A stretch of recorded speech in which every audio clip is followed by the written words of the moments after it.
Alright, so we've got another kind of rainy but semi-nice day. Doing some work in the back patio, and decided I was going to do some work on the XDiavel here, XDiavel. And what I'm going to be doing is switching out the clutch and brake lever with a pair of adjustable clutch and brake levers. So I'll get them out here for you. See if I can do this one-handed. So, you see that? So these are adjustable, both in the vertical axis, obviously pull length, and then this screw allows you to slide that to where you need it to be. So if you can see here, I've got a little bit of corrosion that's due to brake lever fluid. That'll happen from time to time, but I just wanted to swap these out onto here just to see kind of how it looks. So we'll get to it. By the way, one other miscellaneous topic: if you do have an XDiavel, or I think even the XDiavel too, and you're looking at a rear tire that looks like this, that's a 240 section rear, you have a problem. And that is when you get one of these dollies to move your bike around in like tight garages like I have here. Problem is, this channel here, the actual channel below that, is too narrow for the rear tire. So when you're putting the bike in, that rear tire hits these, and that can cause damage to the tire.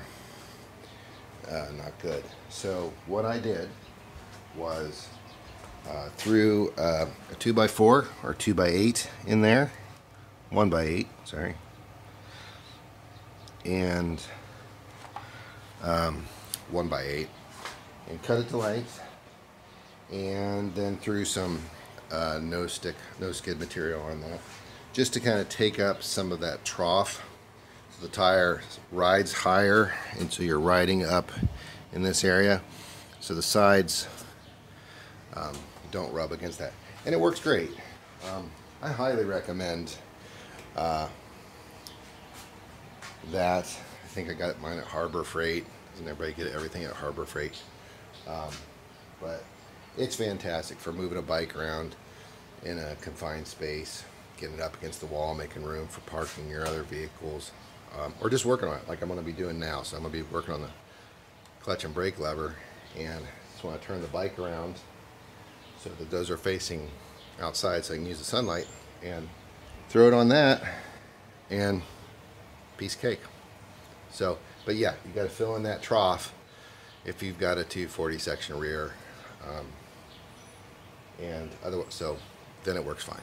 So 1x8 and some no skid, and you're good to go. So by way of example, here's the bike up on the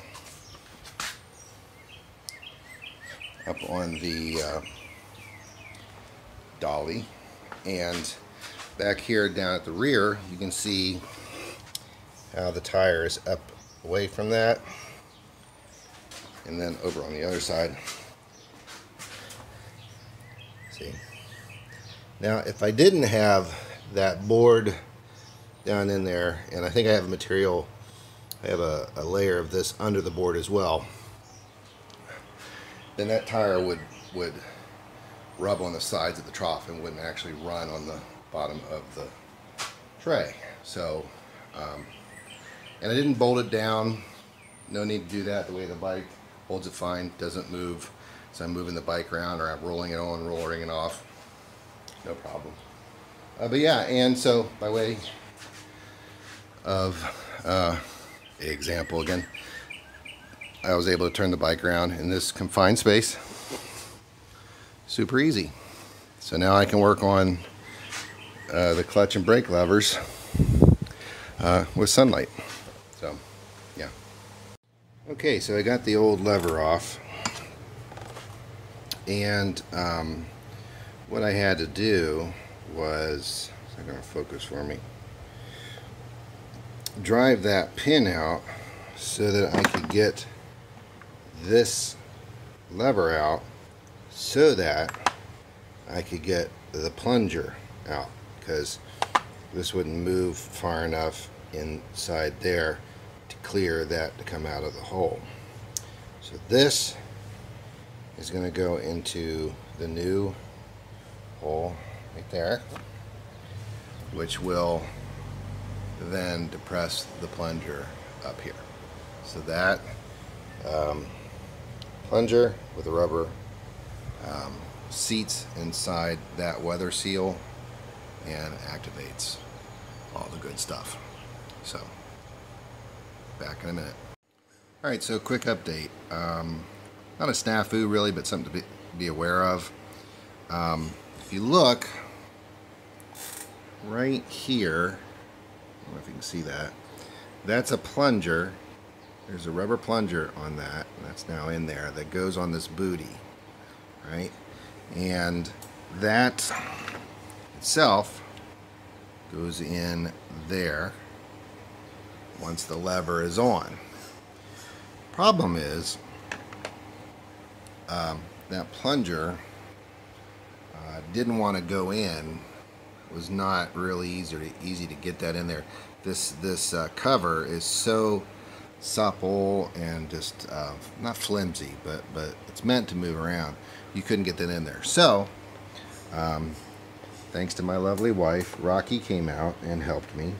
So if you're doing this job, you're going to need a second pair of hands, because if you're doing this by yourself, you're going to spend a lot of time doing that. So I just took a pair of real tiny Allen wrenches and put that in the hole. So I held both of those, one in each hand, and kind of, see if I can do this, show you. So I kind of just did this and opened the hole up, and then Rocky pushed the plunger in the hole, and then that was good. So 30 seconds of her time, but we've got that in there now. So, and that was that could block the whole job.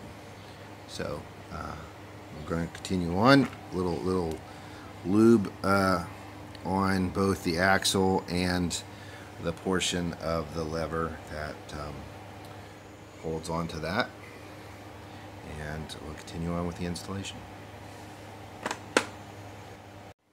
Okay, yes, so we are in, and there we go. The new lever. I think it looks pretty nice. You can see that the signal arm is being actuated by the post here. We got the booty and piston for the actual clutch engagement are working well. Now I just, as a matter of adjusting this to the length that I want and the pull that I want, I probably need to pull that out a little bit for my hands. So the kind of ham hock fingers. On another note, damn, do I need to clean my mirrors. Did a little night riding last night, and bugs were kamikazing on me. So, alright, on to the brake lever. Alright, so just took it for a test ride to test engagement, and everything seems to be working well. It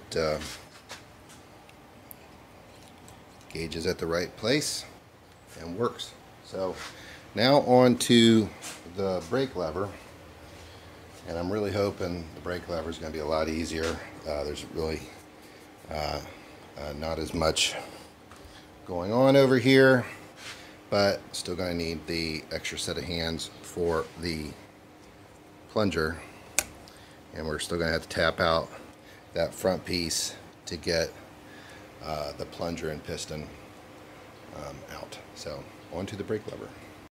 Just occurred to me I did not film this part on the clutch lever, so before I get into doing this, I'm going to show you how you take off these things. So the first thing you do, this is a 2016 XDiavel.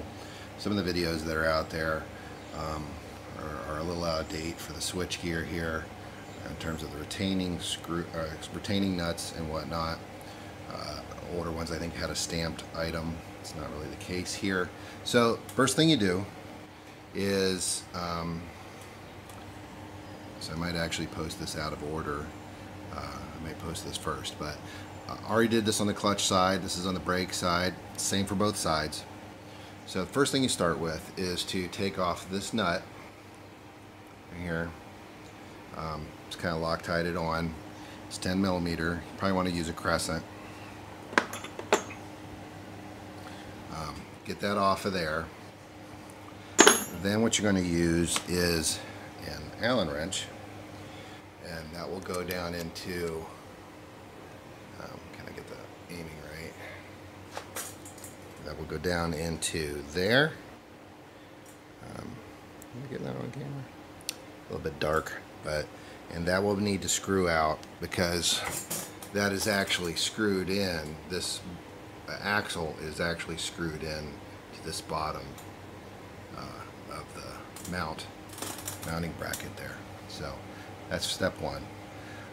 This one also has a plunger, just like on the clutch, so we'll need to deal with that as well. Okay, so front view mode. So here is the plunger that I'm talking about going into the seal. This is for the brake. So I've already taken off the axle. Okay, and that needed to be screwed out, both of the nut, the retaining nut, but also the bottom bracket. That's threaded. It's screwed into there. If it'll focus. There we go. Yeah. See. So that's out. So this whole thing is ready to come out, and it just pulls out, pulls away. And what's going to come out is this piston covered in a rubber booty from the sock here. Okay. And so we'll do that. So that just comes out, and a little bit of pressure, and there we are. All right, so there's that. A little bit of grease on it, and there's that. This is really subtle, very flimsy. So if you're one-handed, when I get the new brake in and you're trying to get that back in there, you can forget about doing that by yourself. Well, maybe you can if you're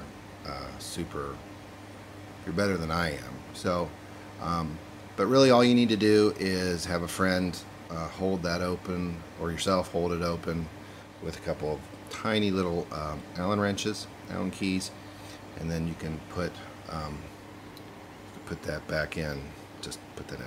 So now what we need to do here is we've got to get this axle out, because this doesn't clear. This doesn't rotate enough to clear that piece. Right, I need to get that out of there because the new clutch. Do I have it? Yeah, here it is. So the new clutch. That's the old clutch. I apologize. Here we are.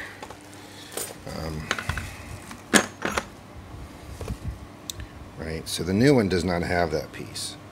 That needs to go there. So that piece needs to go there.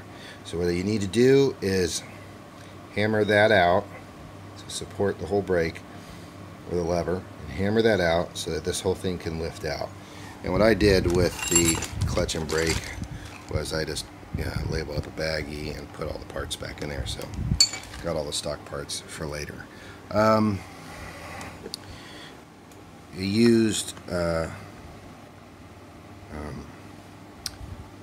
I used, what size is that? 5/16 deep socket, 5/16 deep socket, sorry, to just punch that out. So I'm going to go ahead and do that. Okay, so we got that hammered out, and I basically just took this and hammered that out, just using supporting it off somewhere. I did it on the stairs, front patio, and hammered that out. So now this can come out, right? And so that just pulls away. There's a spring in there, and we're not going to need that for the new piece. And so that is the piece we needed. Okay, so you can save this, and this. Just put it in your baggie, right, to save. But we are going to put this clutch, or I'm sorry, this piston into here. So that basically just literally drops in there, right? And now that actuates the cylinder piston inside of there. And this is where I'm going to need a second set of hands to take a couple. What I'm going to do is,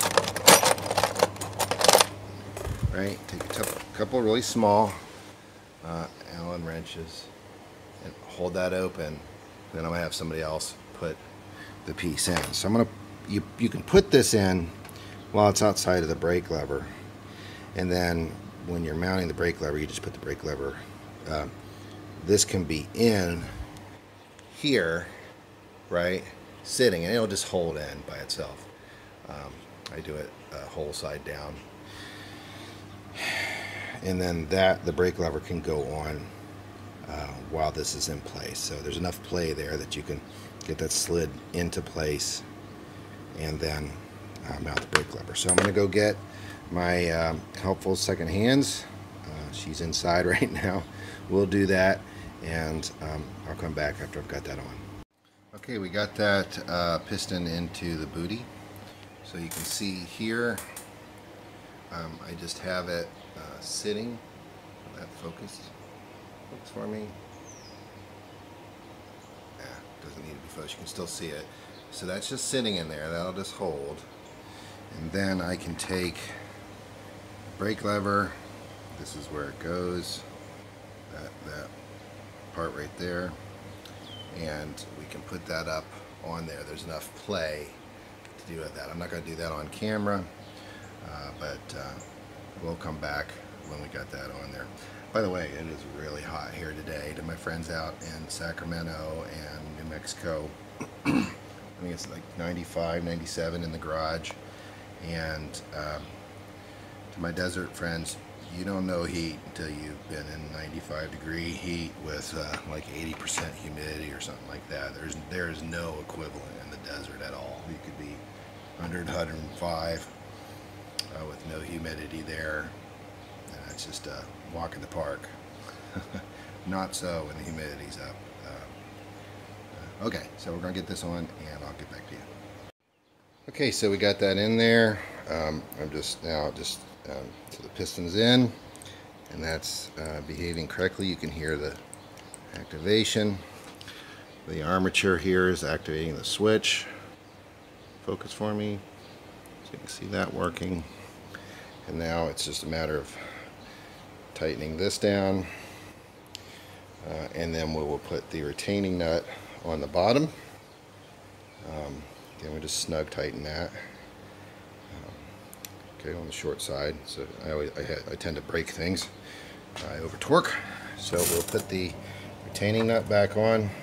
We'll leave the Loctite that's on there, and take it for a ride.